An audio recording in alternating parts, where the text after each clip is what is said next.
In his 1999 book From Beirut to Jerusalem, New York Times foreign correspondent Thomas Friedman reports about his first literal journey from Beirut to Jerusalem, crossing the border of Israel and Lebanon on his way to a new bureau assignment in the Israeli capital.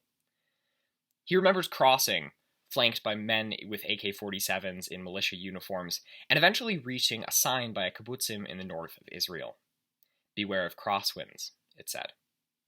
His original thought was to take the sign literally and appreciate how nice it was to be going from a city where RPG attacks were unreported on the evening news to a country that warned you about the wind.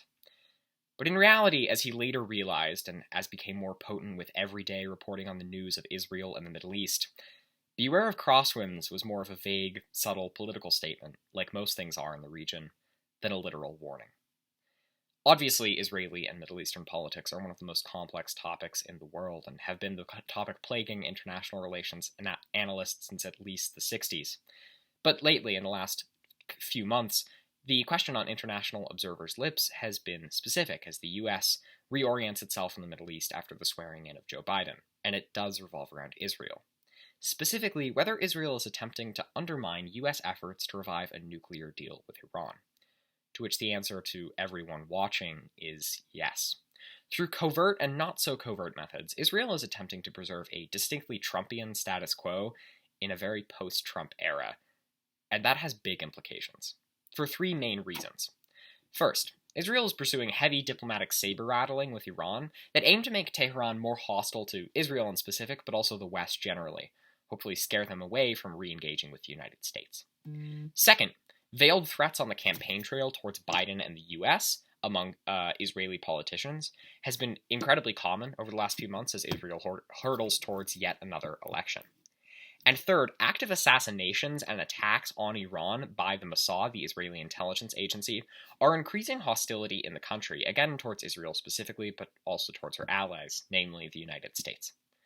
But first, and perhaps most calmly, the diplomatic saber-rattling that Israel has been producing around Iran for the past several months.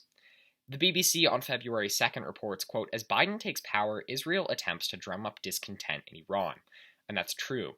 Reports state that as soon as the Israeli government knew for sure that Mr. Trump was going to lose the presidential election in 2020, Netanyahu's office began brainstorming ways to diplomatically rattle up Iran, attempt to escalate a growing conflict between the two countries, and make Tehran hostile to re-engaging with the West, even if it's not a country as direct as Israel, through its supporters such as the United States.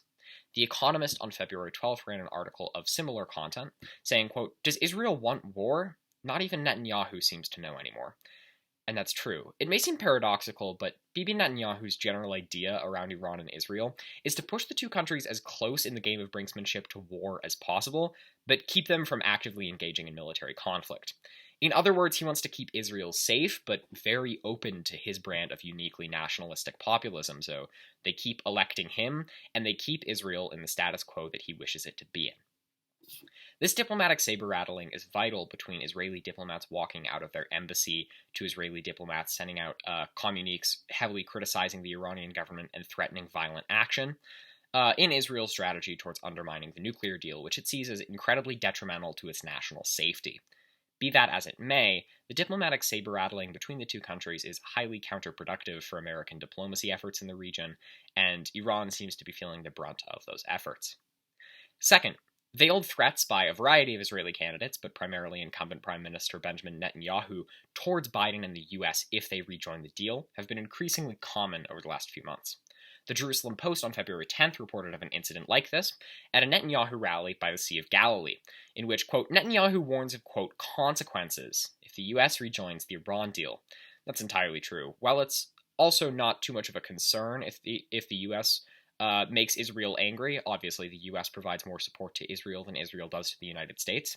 They're a vital partner in the region and highly important in domestic politics, specifically for certain well-placed politicians.